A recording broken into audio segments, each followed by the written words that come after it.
I want to show everybody what's happening. All right, now. All right, so like this right here, and then you don't have to key up right now. Come across. Okay, she has me, but do I automatically? Do I do?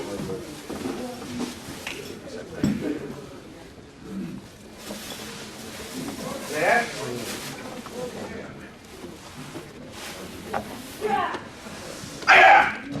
Or do I do that? Which one looks better? Second one, sir. Okay, because we have to show that this is a real attack. A real attack. Right? Right? So don't think right away, just because they have a hold of me, okay, we have to think of the practicalness in the street. Once they grab you in the street, are you automatically going to do a technique automatically?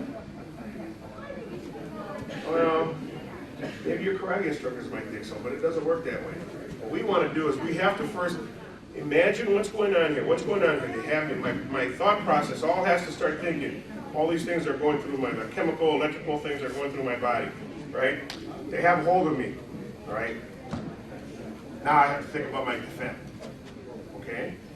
Because I don't know automatically that I'm going to do this, okay? I have to quickly in my mind analyze. My computer has to kick in and say, oh, shorter, not that strong, I feel pretty good, I can do this, I can do that. And that happens like that. And that's what we want to do. So from the first part of the presentation to the second part, we want to move just a little bit. All right, move just a little bit and get them. And all my moving did was help me make a more of a dynamic presentation. Now I have her off balance, and this is all the things that you're going to work on when you get done. Now, this is what happens. Okay, now I have her off her leg, off her balance, and then I'm just going to take her down. Okay? So we want to make it as real as we can be, like we learn in the dojo. Okay? Because attacker just doesn't come like this. Eliminate the realism. All right? Even though this is acting or dynamic presentation, I hate the word using acting, but dynamic presentation, we have to show the second part. Okay? There's the second part. Okay? More real. Okay, now we're going to work with our partner again. You see right there. And we don't have to key up for right now because we're working on part 2. Okay? Come across. That's what we want to do. We don't have to do it the way I do it because you all have your own minds and do different bodies and whatever. But do what you think you might do if a person came across and did this. Grabbed you by your two-handed grip. Don't just stand there and go, hello. Okay, go here. One up, striking in, but notice I step forward with my right foot. In this case, I could have stepped in my left foot, but I always step in so that I'm in here so I can penetrate. Second one, came up, came across, and I struck down here and up this direction here. Again, he can manage to fight off one, but not both, okay? And even if I get a little nicked on the chin as it goes over, it's still I'm free as a person, all right? And then, of course, the other one was, came across here. There's one more that I'm missing right now. Across to this direction here, and then, of course, striking across, but I really don't like that so much, it's still kind of weak. These strike in this direction here, and, of course, the one coming up here, striking in is good. And this one, these right here are my favorite because they do set you up. They set you up for a technique, inside, outside, whatever you want to use. But you've really broken the person's balance, and if they have you pushing you against the wall, you're going to take them right into the wall. Okay? Okay. Okay. Did I hear we're out of time? Okay. Well, until they come get me. Let me do one more technique, okay? One more technique, and this is a behind technique, okay? All right, this is a bear hug situation, right? Let's do the arms tight right now, okay? In this particular case, this technique, what I'm going to do is I'm going to slap the hand, because what happens? His pressure, his mind is what? Is on his grip. So if I come here and slap the hand, for a moment he's going to what's the doing right here. So all I do is I slap the hand, and as I slap it, I strike down against the shin and the heel, the instep of his foot with my heel. So I come here, And as I've done that, what have I done? I've opened myself up. So now I have an opportunity to go to Koteneti, grasping here. There's a little bit of gap here. I step out, driving I have this hand tied up with Koteneti, driving the hand across here, and then I can bring him to the ground, or I can drive him into his friends that happen to be out in front of me. If you two guys are waiting for him to put a bear hug on me and come beat me up, whatever the case. Okay, I'm here, striking across here, and then I can drive him right into you guys. And then in the meantime, I can come here and here, and so forth. So this particular technique, what I'm doing is I'm using a little bit of something here to get his attention. And as I strike here and use a little ki to startle him, I'm thrusting right down. And of course, what he's going to do, he's going to step back. So as he steps back, he's left an opening. Come across here, up, across, down. I have this right in the corner, right in the pocket of the shoulder here. Fingers pointing to the ground where I want him to go, or into the wall, or into the tree, whatever it is. I have Koteneti here, here, and then I'm driving to the ground. Okay, and then from there, if I want to stay on the ground, I'll always try to keep them in the direction where I've got control, and this is in the front. Right? Hey. All right, let's try that for a moment, okay? Then they'll probably run us out of here. Thank you. Okay. How's your back?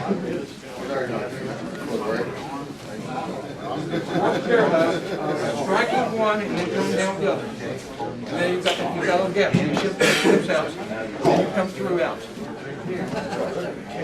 you put this here on top. Right? Use this wedge and put your head out. Get back. So you're back here. That's right here. Across here. And from here, yeah, you want to have this. Actually, you want to have this. There you go. So drop this here, here, and you're going to wedge this up and drive this down the ground. Now you're going to walk with him as you need to take the ground. You want the other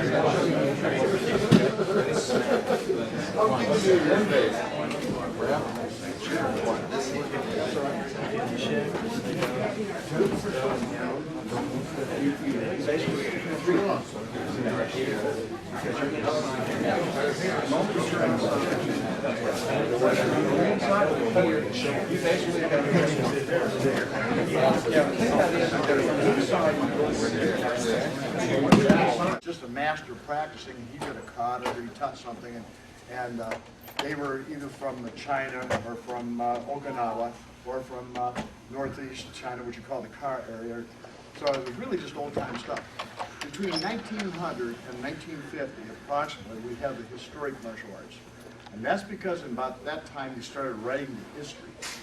And it was really, really difficult writing the history because there was, you couldn't even understand the dialect of another part of China unless you were from there. They had to write little pictures to understand it. So a person living in one town couldn't understand a person living 100 miles away.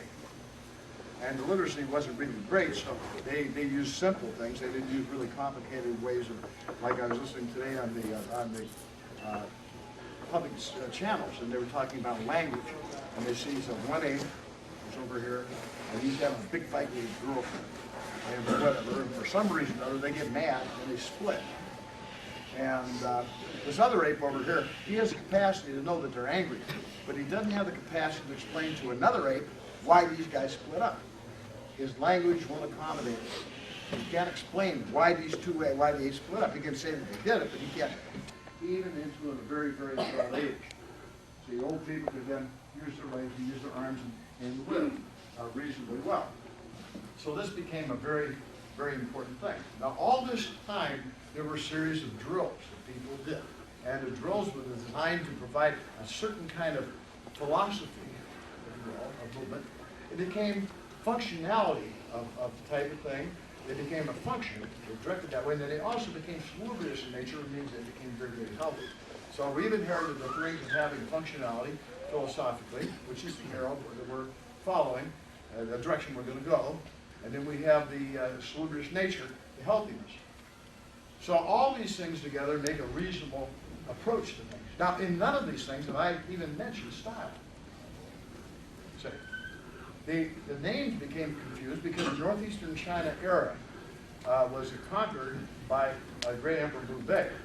And Liu Bei had this great general, the greatest general that they ever had in China, whose head is now... In any event, this era was called the Kar era. So the techniques from there became those Kar-te, or Tote, or in Chinese, in Korean, Tong Su. So these became, the terminology, karate is tote. It's just exactly the same word. Tong Su is exactly the same word. it had no ray reflex to open hand. It wasn't until 1920 when this stuff came into Japan, and they were just so upset with the Chinese because they didn't feel that they needed any other country. And they were in the process of trying to whack China anyway, so they deleted all reference to China, used the same name, and called it the empty hand. It never was the empty hand. It was always the Chinese hand. Now this Chinese martial art went to Okinawa, where it was further refined and came out as known as Tai, or Okinawa Tei. Then it went into China and Japan and became, about 1930, 1940, 1945, became the karate of Japan. The interesting thing was that this karate of Japan, it went to Japan the same time it came to the United States, and it went to Okinawa, it came to the United States actually before it went to Japan.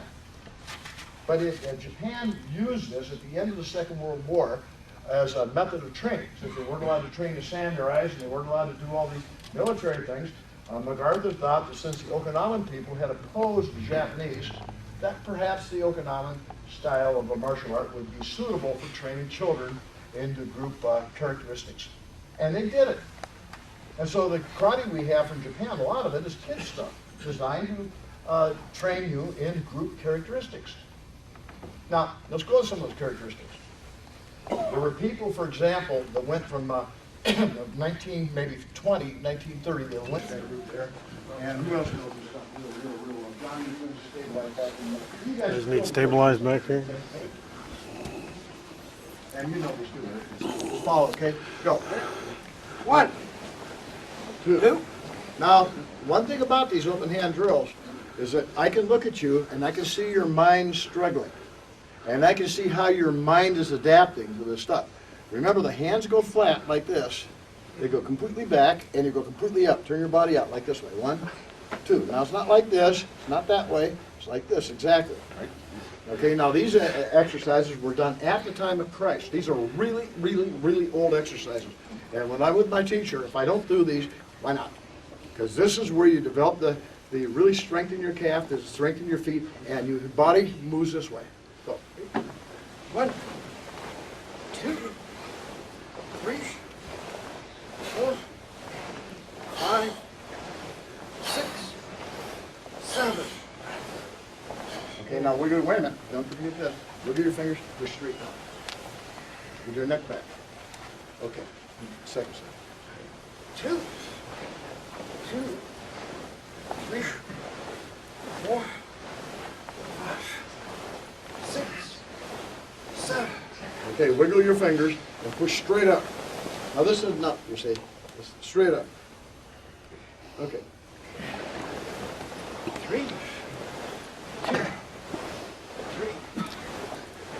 4, 5, 6, 7. Okay, wiggle the fingers and push straight up. Okay. 4, 2, 3, 4, 5, 6, 7. Okay, wiggle the fingers again and push down like this. Okay.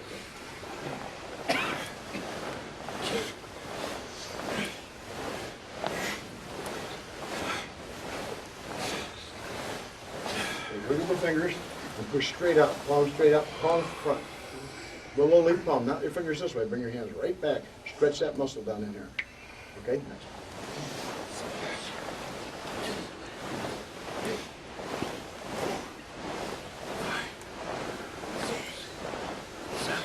Okay, now just take a big breath and we'll be done with this. Now, we've worked our ankles and worked this muscle that's so absolutely important. Now we're going to have another one. Bob? So Bob's coming here. Now watch how he's working with his feet. Put your feet together.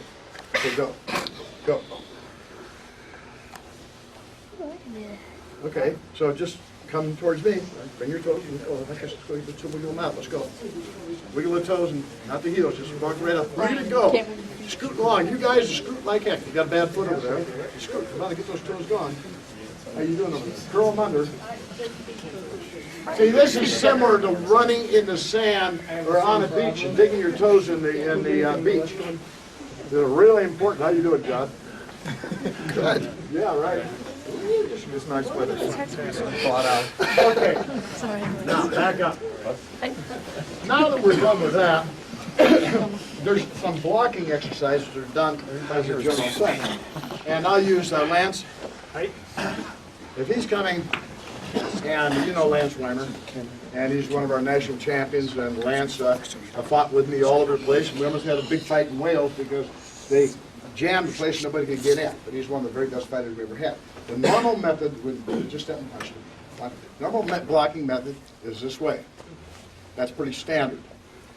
And I think everybody pretty much does this kind of a technique. Watch.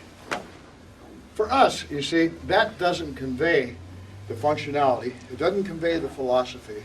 It doesn't convey the salubrious nature I try to have.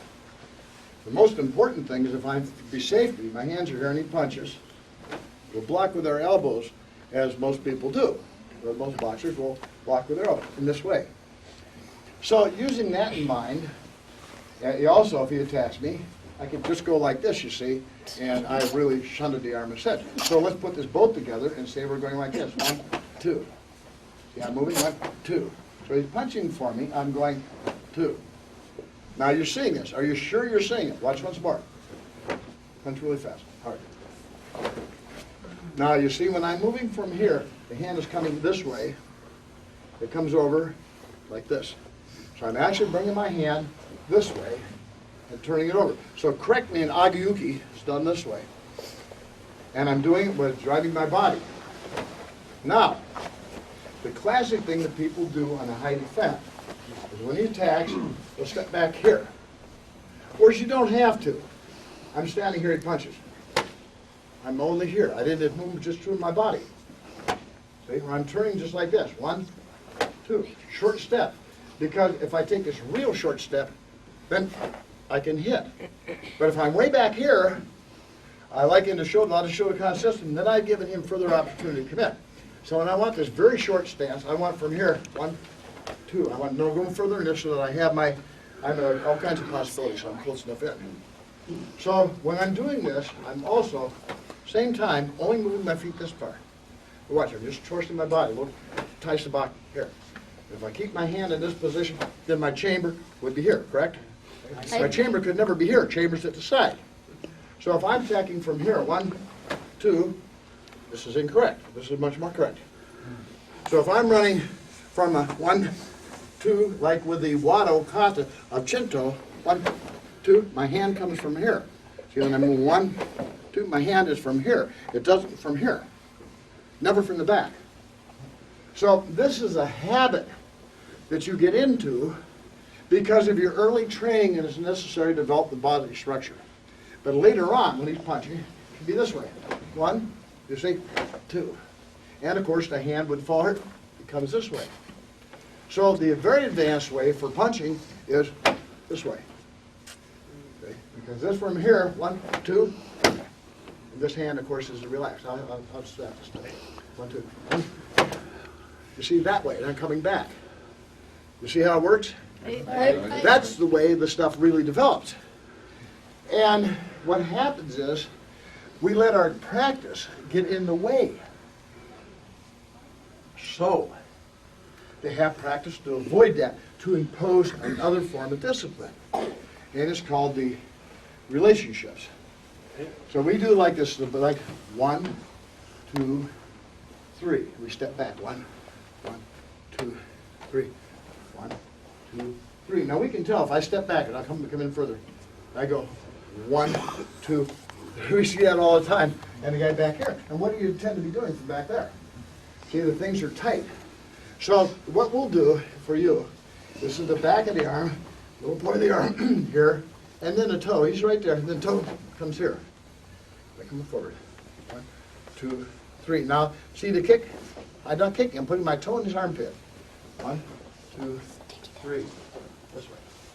This is the basic technique of karate. Now, that's how this looks. Pamela, now I'm blocking to here. Okay. Yeah, you're going forward. You're pushing. You're kicking. You're kicking.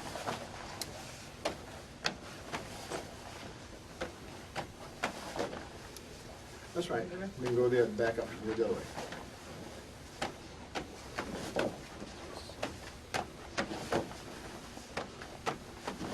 Now the roundhouse kick became involved, because sometimes when the foot was back, they bring the kick this way, and the kick would come like this, and it would come at a little bit of an angle and be roundhouse. Okay, what I'd like you to do is get your partner and try this, and your senior people know what you're doing. Help me by watching, okay?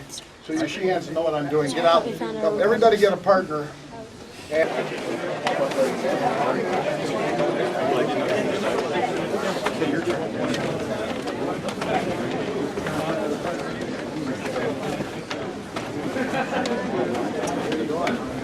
here's, come here, Larry. Watch. If I'm working with him on this, and I'm moving from here, I want my toe right here. You see, I want it right in the armpit. 1, 2, 3. And see how my body's relaxed? 1, 2. Now remember, my weight is on my back foot right here, and I just raise my knee, put my toe in. I don't have to do all the contortion. There's 3 kinds of speed, right? Limb speed, body speed. Okay, now that's really good. You can see the drill. Now sit down. Hey, now, one of the ways that the Oriental, this is practiced very intensely. Bob, would you come out here? Hey. So he's standing like this, and he squats down, squat down. Okay. Now from this position, he puts one knee to the floor, puts the other knee to the floor, and he sits back. To get up, he takes one knee out, the other knee out, and rises. That's pretty simple. That's the way you're supposed to get up and down from the floor.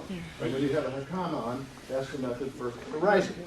So this idea of dropping this way is very important. So in this further development of this kind of technique, when we're bumping,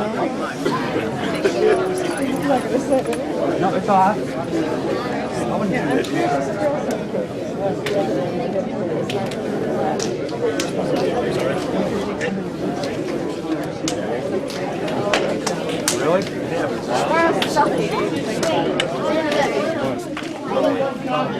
have to go down. Just give me an illustration of how they used to work. Doma, now you can do this with me here. The ones you want to do it, stand up and put your hands on your head. Make sure you got enough room beside you so you can have that you extend your legs. Okay, you can stand up and put your hands on your head. This is rather tough. You people aren't used to it. You have trouble. Get yourself kind of stand right behind you. Back up first day. Now Bob is almost 50 years old, and I'll tell you who he is. He has a degree in chemical engineering from Case. He's working in his master's in outdoor education. He pretty much runs computer operations with that. If his board had been elected assistant, might have been Secretary of Labor. Right now she's an undersecretary or something. And his brother-in-law is the second in command in the National, General Service Administration National. So he's about 50 years old and 45. 47. Okay. So, put your hand down here and put your feet together pretty much like it. Now you go down. It's okay. Okay, now right foot out. Back. Outside, guys. Back. I call it my success and my sister's a quick success in being able to do this. Out. Back. Up. You can take that. Now, if you have somebody with really bad knees, okay, watch. You can take Mike in front of these here. Come here, Bob. Mike, sit on the chair. You can put a little stool closer to the floor. Put your hands on your head. Get your legs aside. Go. Make out. Go. Out that way. Come on. Well, it gets closer on the chair. Now go. Get it out. 1. Bring it back. 2. 1. 2. You can do this from a chair. And they have these little stools about this big with a Johnny Lineberger has a little tail like this. The guy sits that for on a cushion and does the exercise. So anybody can do this. It isn't something that really depends on skill. Put your hands on your head, down again. The other foot down. The other foot. 1, 2, 3, 4, 5, 6. Good. Stand up. Down again. Up front. Back. Front. Back. Change feet. Front. Back. Front. Back. Stand up. Down again. Back. Behind you. Don't move. Don't move. Up. Back. Up. Back. Up. Back. Up. Okay, good. Isn't that wonderful? Now, So we're starting to realize what this works. So we have the Kwanmu form. And the Kwanmu form, just like this, real basic sense. Everybody stand looking that way, real basically. Stand look that way. Point your left hand that way. Goes left, goes right, goes front, goes back, and goes middle. Front again. Now watch what he's doing. This time he's just going to push. He stands here, drop down, push. He can move his back foot, he's not going to rise. 2, push foot forward, 3, leaning back all the time. Push the other way, 4, and push this way, 5. See how nice that is? Right. Now in this process, if you can see, drop down again, Bob. Push. Now turn very slowly, turn very slowly, turn very slowly, very slowly. Aha, there's that low shikadachi that you would want there, see? That low stance. Then he turns through it. We don't hold the low stance because it's not good for your hips and goes the big butt, but we do move through it. Right? Okay, let's go down. Let's try that a couple times. Okay, make sure you got room to move. Okay. Down, 1. Push it out. Now you got to keep your back absolutely straight. Take your back foot over, move 2. Move your back foot over, keep push 2. Now allow it to rise up. Let this knee come down to the floor. Now bring your foot in to the other and push forward. Move your back foot over and move 5. Push your back foot over and move 6. Okay, now there's variations of this with front. Now where's Johnny Lineberger? John? Okay, now watch right here. Look, John's been training with me on this. Now watch. He's from Tucson, Arizona. John's a 3-time all-weapon champion, USK, and all champion of champions, fighting and everything else. He's beaten everybody, and there's a world champion actually from the USK. And you're still a world champion for me. Okay, watch. Now watch how he does it. Move through it yourself.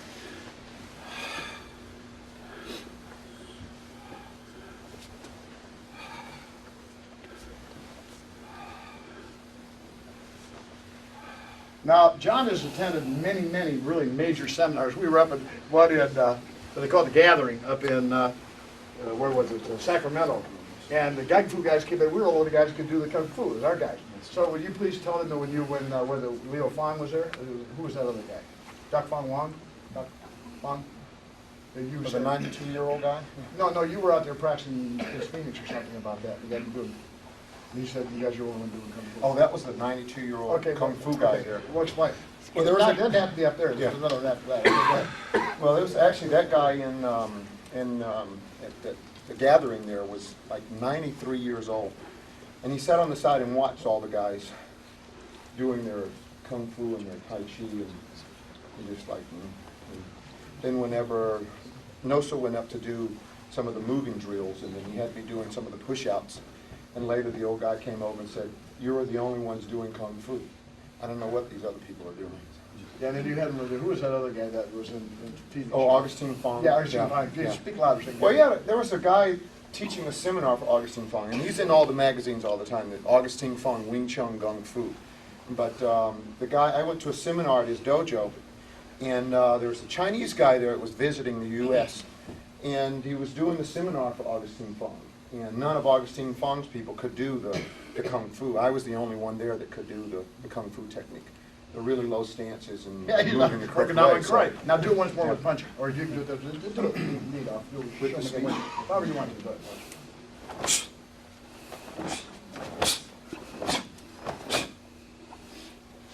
You see, and this is really deep. So these are the links to the past that the senior people could do and should not forget, and you young people should try to follow, thus giving real meaning to the word do. Now, there's another example of what's done with do. And I'd like you to pack 4 dense lines right here. Please, arrange them up. 1, 2, 3, 4, dense. Right? Hopefully be done. Now, you know what a punch is. We'll get started punching from here like a real Okinawan punch. Don't try to remember, punch really hard. Let's see if you can do it. Okay, can you shout and punch at the same time? Let's see. Hey! That's a minimal punch. Shout to be. Let's have a big one. Shout. Okay, now you gotta punch hard, shout, and then you're gonna shuffle step. 1, 2, 3, 4. You will not go ahead of John Lineberger. And who's in this row? Pamela? Yeah, you don't go approach any closer, right? And you can't approach any closer, you can't approach any closer, neither the back row. Right? Now what you have to do on this particular drill, then you have to punch, you have to shout. I don't think you can do this. This is more interesting. Okay, you want to punch, you got to shout, and you got to make sure that you don't run ahead of the person on your right or left.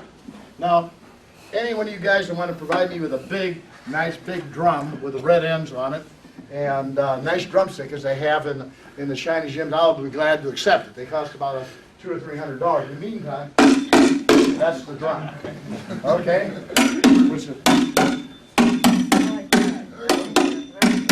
that's better. Okay? Ready?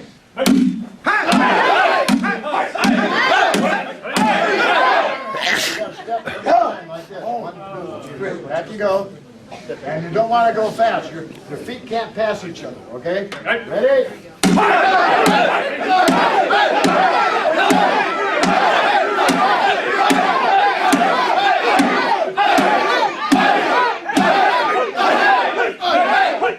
You guys are out of line. You're out of line. He's over there. You're out of line. Your line, see, get back here. Pay attention. Back up again. Back up again. Make your line straight. The line's got to be absolutely straight. Ready?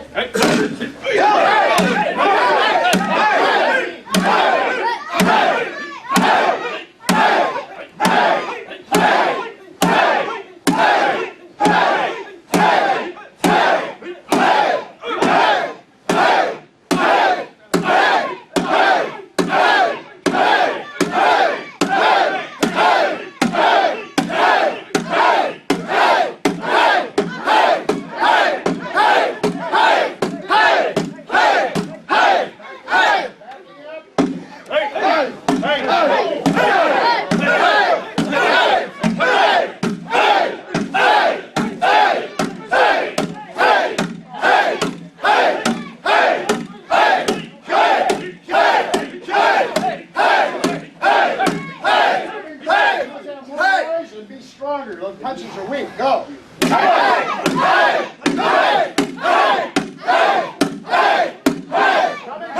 Coming forward.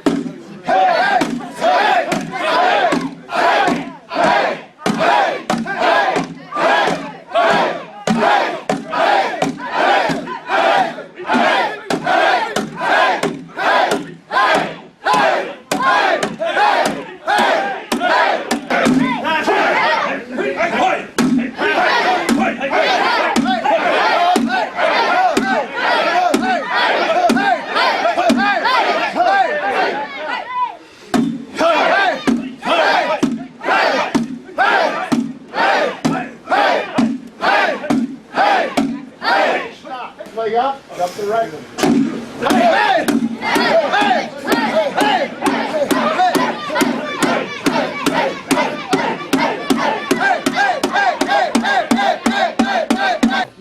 And so with a really advanced technique, the hands move like this, they don't really lock in. So the punching maybe, instead of going this way, they gotta go 1, 2, 3. Same technique, 1, 2.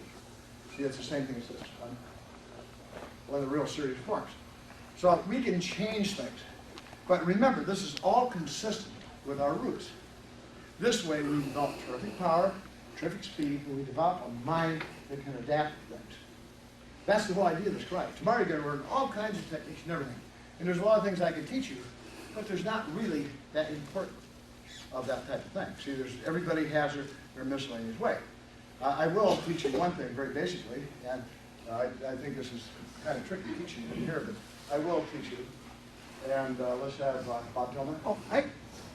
Bob is strangling me here in whatever way he wants to. He's going away with restraint. And of course, I can poke here and I can do all kinds of things. But one of the nicest things you can do here is if you grab a hold of me, I can just nip his nose. Now, I'm not snipping his nose actually. I'm snipping here. And if you just snip somebody in the face, it's very deadly. Real deadly technique. A very big problem. But you have to be able to get inside. It's almost like getting a wolf to bite you and reaching down and grabbing his tail and turning it inside out. It's almost that kind of thing. It's very, very difficult to do. I can stand on that chair, and I raise it 50 foot in the air, and I can't stand on it anymore. It isn't because my body changed, or the chair changed, it's the mind that changed. So there's a little like part of your brain called amygdala over here. And that part of the brain is what causes the freeze space. You know, when you're frightened or something like that, it causes you to duck and bob and flinch from things like that. And it also is the one that provides this idea that I feel this paralyzing fear and I can't escape it. Or I feel this kind of, I don't feel any fear or any pain at all. I'm Irish. I mean, it doesn't matter. So I fight with everybody and I get great experience and I can whomp everybody. I'm not tough. I just like to fight and I have a lot of experience. But you get these other people, you start fooling around with this part of the brain. And you can control this. And then all of a sudden, this brain allows you to do things that normally would disturb you. So it's really, really, really important in these drills to work at. Now, Dr. Carey here is the president of the World Natural Health Organization from Seattle. It's a worldwide organization, and I think you guys know what it is. But the thing is that this is really important to do these type of things. And so we control the amygdala, and we can control the way the body moves and the way it can react. And then all of a sudden, you can really do things that other people can't do because you know how to control your body. So first and foremost, the body and the mind must come together. Now, we're very, very lucky to have terrific teachers. If I can get my hook here. Yeah. And I'm not going to write this on the board because I had a lot of this down. And Carol, for some reason or other, didn't get here and bring it to me. So we will have these charts out there. And again, this is our family line. Here. We have, actually, within this structure, I don't want to really bother writing it on the board, but actually, the beginning of our structure is Yasutuni Otoso, and Shuri Okinawa, and he taught Kankan Toyama. Now, what Yasutuni Otoso did, or Anka Otoso, he was the founder, he took the Chinan form, he split it up into the Heian forms. He was the founder of the Heian forms. And his teacher was Busuke Matsumura, who did the Basai Dai and Basai Sho, and his teacher was Sakagawa Todi, who did the Kushin-ku form, the Kongsun-gun, and his teacher was indeed Kongsun-gun. And so we have that line back. That's our direct line. That's the line from the Shotokan, too. And he was the teacher of Kankan Toyama, who was the teacher of Yoon Jung-in, who was the teacher of Choli Park, and who was the teacher of me. And that's where we come down that line. On the other hand, we have Chosun Chibana, who was the teacher of, he was a Shonru, and he was also a teacher of Genji Funakoshi, who taught the Gego Funakoshi, his son, who taught Robyang Jik, who taught Dong Ju Che and the Kimoju, and then they got taught me. I also trained under Donju Gro. And then we have the Kanro Higashionen, who founded Nahate, who was the great master of Goju-gu. He again taught Kankan Toyama, and he was in the line of Inzgang Yun too. And he taught what this Hong Pyong did, and they taught Kwanmukan in Korea. Now the interesting thing is that they were connected with the Goju-gu. This is a really strong Goju-gu line. And this is where we get the great master Masafune Suzuki that I come from too. And he was a Baba Tsuyasu teacher, and then on down to me. And there's a whole big long line of this stuff, and I think you can, it would pay you to bother looking at it. And this is this sheet, but I have a big one outside there. And you can see what they are, and you should see from your history. Because we indeed are tied into the Kung Fu, very definitely. This Korean boy was in Manchuria, and he went down to Shanghai, and then he went into study with Toyama. And Toyama made him really important. He went back to Korea, and he started teaching Chanmakwan, and he was, in the meantime, teaching Kung Fu. So we have this Kwanbap is one of our major styles. And Kwanbap is the old Chuanfa, which is a Chinese hand, that was adjusted for the functional of the military. It escaped a lot of the philosophical aspects, and so became really absolutely functional. And you've all, most of you met Choli Park, my teacher. And so he's really, really major guy, and everybody, he's here, and I bring the senior people in my house, and they go in my living room, furniture back, and we all practice. And so I have a teacher too, just like everybody else.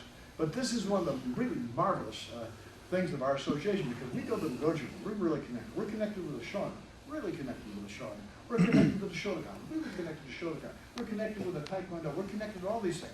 And we see this central core as being important. We could say, there's something right with here. Well, I guess it's not. I guess I can use it. We could take, we could say that this would be like karate here, And this would be like, and this would like be jujitsu or jujitsu. And then this would, we have a lot of real high rank here, so let's just play a game for a minute. Those people train more than 40 years stand up. The other people train more than 35 years stand up. Those guys who train more than 30 years stand up. The guys who train more than 25 years stand up. The guys who train more than 20 years stand up. I'll just show you how this thing, when did you start? 1986. When did you start? 66? When did you start? 75. Okay. When did you start? 69. Yeah. Jeff? 69. When? 69. 69. 67. 70. 73.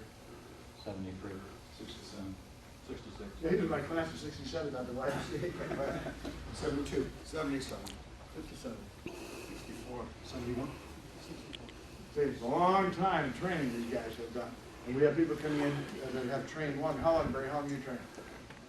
About 42 years. When did you start?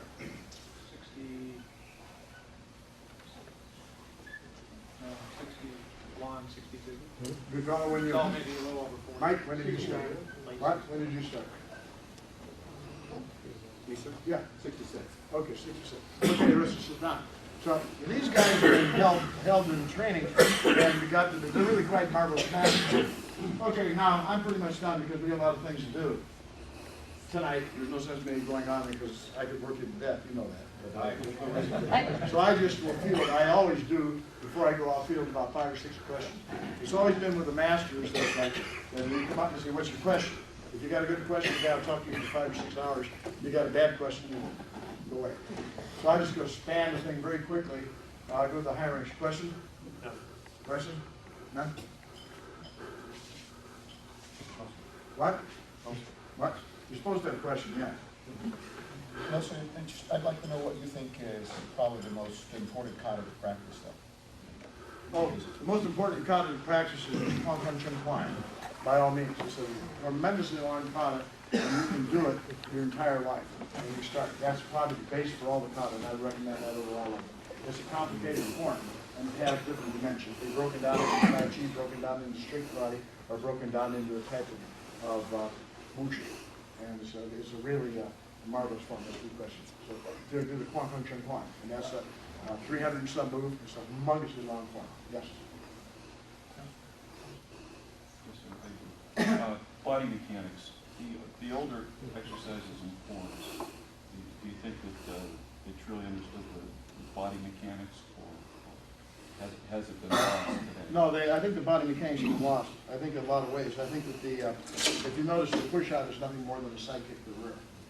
Say when you do the push-up and you drop down like this, all you're doing the foot is kicking out the back. That's all you're doing, practicing that back here. Just stand up. Yeah. See, if I'm turning like this, it's the same thing. If I'm doing, I'm not going to shoot you much.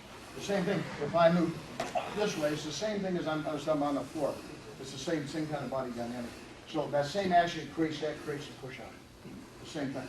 But I think that's lost. I think people just do it for an exercise. It doesn't matter. You don't need to know what's in the name. Just eat it and be healthy. Question? You mentioned that karate came to America before it came to Japan. Yes. Yeah, it came back really with the sailors. And when it came back here, see, nobody recognized it as karate because it wasn't karate. It was just fighting. So, I mean, it didn't really assume the dimension, the name of karate, except for the locally until it went to Japan. Before that, it was Trump or Kansas Kiskan or stuff like that. And there were a lot of Chinese that came over to build the railroads and things like that. And they brought it with them then. And that was a long time before it was in Japan. Okay? Circle and point technique, outside in, inside out. Do you start in the center and work around to the out? Or Well, it doesn't matter. It's still, it probably rises at the outside and comes in, probably the best way. But a pyramid isn't a pyramid without either the base or the point. But the one thing is that our techniques, a lot of technique is this way. See, it comes in this manner, this way. And that's okay. But our techniques are this way. Like Lance, he's like my wife and Jerry, go around and pick him. Watch. 1. is really basic to our technique. See, this way, one. So we do essentially this way. That's very Chinese. But in the sense that we load the back leg and we don't stand out like this, we have a different kind of a structure. Now there's special drills for forming the stances, which I didn't want to get into tonight, what they call the proof of stance. We've gone into those before, so many new people don't know this. But maybe tomorrow I'll get a few minutes and we'll explain how the stances are formed. But this action here is definitely more Chinese than this. So if you see this kind of a technique, you know that where it's coming from. This is considered round. And then this is, nobody knows where that came from. This is what they used to do. Okay, any other questions? Yes? Sir, could you share with us that you're feeling the relationship between the old Korean karate and what people think is the Japanese karate today? Well, I think that there is no, the Japanese karate was a really limited, restricted karate. There's 4 styles, each one is confined. See, I don't think, like for example, the Wado or the Goju or Shotokan should be confined only to those actions, right? So if you do this, like there's what they call a kihon of the technique. So one technique starts from here, the other technique starts from here. The Shotokan, for example, always starts from here. But because I'm turning my body, it looks like this. That's the Shotokan. Maybe the Shito is this way. And so there's a different, what they call kihon. And I don't see the purpose of that. I don't see that. Because the kihon for one person is not the kihon for the other. You know, it works differently because of the size of the body and all that kind of thing, because of building the jump and all that kind of thing.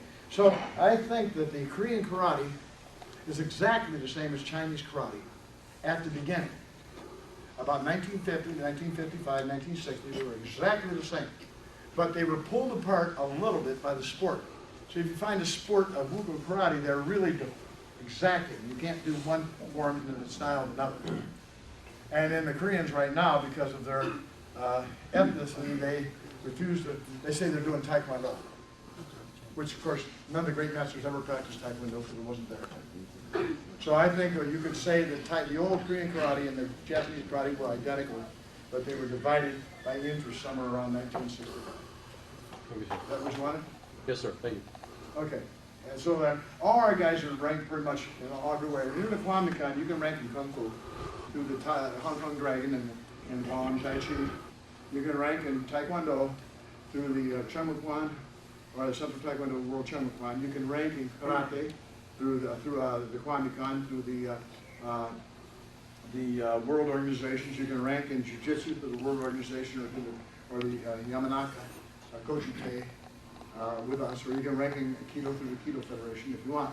So we have, and through the World of Kabutokan, you can rank in recognized groups in a lot of different skills. So once you get your skill in karate, you should try to fill it in with the Taekwondo ranking. You should try to fill it in with the Buddha ranking. You should try to fill it in with the Kung Fu ranking. And you should try to fill it in with what other ranking, Jiu-Jitsu ranking.